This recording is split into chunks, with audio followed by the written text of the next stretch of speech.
کیا آپ نے کبھی سوچا ہے کہ موت اچانک بھی آ سکتی ہے؟ اگر اس وقت آپ گناہ میں ہوں تو کیا اس حالت میں موت اچھی ہوگی؟ یہ ویڈیو آپ کی زندگی بدل سکتی ہے، مکمل ضرور دیکھیے۔ فتوتن انتم مسلمون، اور دیکھنا تمہیں موت نہ آئے مگر اس حال میں کہ تم مسلمان ہو۔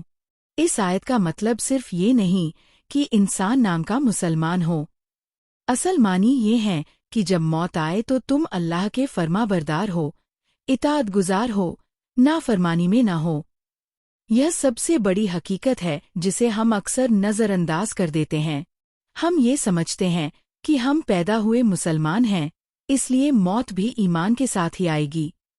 لیکن کیا کبھی غور کیا کہ اگر موت کسی گناہ کے دوران آ گئی؟ ہم سب روزانہ گناہ کرتے ہیں اور یہ امید رکھتے ہیں کہ توبہ کا موقع ملے گا، لیکن کیا کسی کو گارنٹی ہے کہ گناہ کے بعد زندگی باقی رہے گی؟ اگر گناہ کے بیچ میں ہی موت آ جائے تو کیا وہ موت مسلمان کی موت ہوگی؟ نہیں، وہ نافرمانی کی موت ہوگی، اور اس کا انجام بہت سخت ہو سکتا ہے۔ ایک مشہور شاعر کا واقعہ سنیے۔ وہ رات کے وقت شراب کھانے سے نکلا، نشے میں دھت، لڑکھڑاتا ہوا راستے میں گر پڑا۔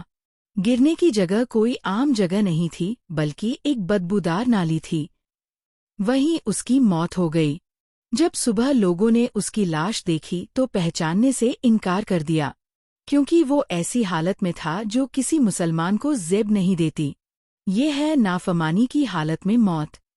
کیا ہم میں سے کوئی چاہے گا کہ ہماری موت ایسی ہو؟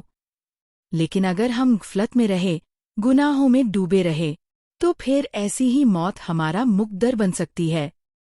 حدیث شریف، نبی اکرم نے فرمایا، کوئی زانی زنا کی حالت میں مومن نہیں رہتا۔ جب وہ گناہ کر رہا ہوتا ہے، ایمان اس کے دل سے نکل کر اس کے سر کے اوپر منڈراتا ہے۔ جب وہ گناہ سے باز آتا ہے تو ایمان واپس آتا ہے۔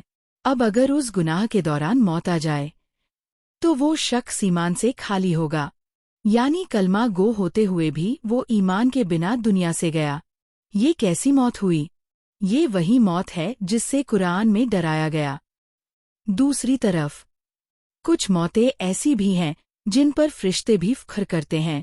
ایک بزرگ شخص جو ہمیشہ تہجد کے لیے جاگتے، نیکیاں کرتے، ایک دن نماز میں سجدے کی حالت میں ان کی روح قبض کر لی گئی۔ لوگوں نے جب سجدے میں دیکھا، وہ سکون سے جا چکے تھے۔ یہ ہے اطاعت کی حالت میں موت، ایمان کے ساتھ موت، اللہ کی رضا والی موت۔ کیا آپ نہیں چاہتے کہ آپ کی موت ایسی ہو؟ تو پھر آج سے فیصلہ کریں کہ زندگی کے ہر لمحے میں اطاعت ہوگی، ہر سانس اللہ کی رضا کے لیے ہوگی، ہر عمل نیکی پر مبنی ہوگا۔ موت کا وقت مقرر نہیں، جگہ معلوم نہیں، حالت پتہ نہیں، بس یہ طے ہے کہ موت آئے گی، اور جس حالت میں آئے گی وہی ہمارا انجام ہوگا۔ ایک اور نوجوان کا واقعہ۔ وہ میوزک کا دیوانہ تھا، فلمیں، گانے، غلط کاموں میں مصروف تھا۔ ایک دن کار ایکسیڈنٹ ہوا، وہ شدید زخمی ہوا۔ لوگوں نے کہا، بیٹا کلمہ پڑھو۔ اس نے کہا، میرا گانا چلاؤ، ڈی جے آن کرو۔ یہ کہتے کہتے وہ مر گیا۔ نہ کلمہ، نہ توبہ، یہ ہے غفلت میں موت۔ اب فیصلہ کیجئے، کیا آپ چاہتے ہیں کہ آخری الفاظ گانوں کے ہوں، یا وہ کلمہ ہو جو آپ کو جنت تک لے جائے؟ کیا آپ چاہتے ہیں کہ آخری لمحے میں آپ شراب کے نشے میں ہوں، یا سجدے میں؟ فیصلہ آپ کے ہاتھ میں ہے۔ موت کا لمحہ کیسا ہوگا، یہ آپ کی زندگی کے اعمال طے کریں گے۔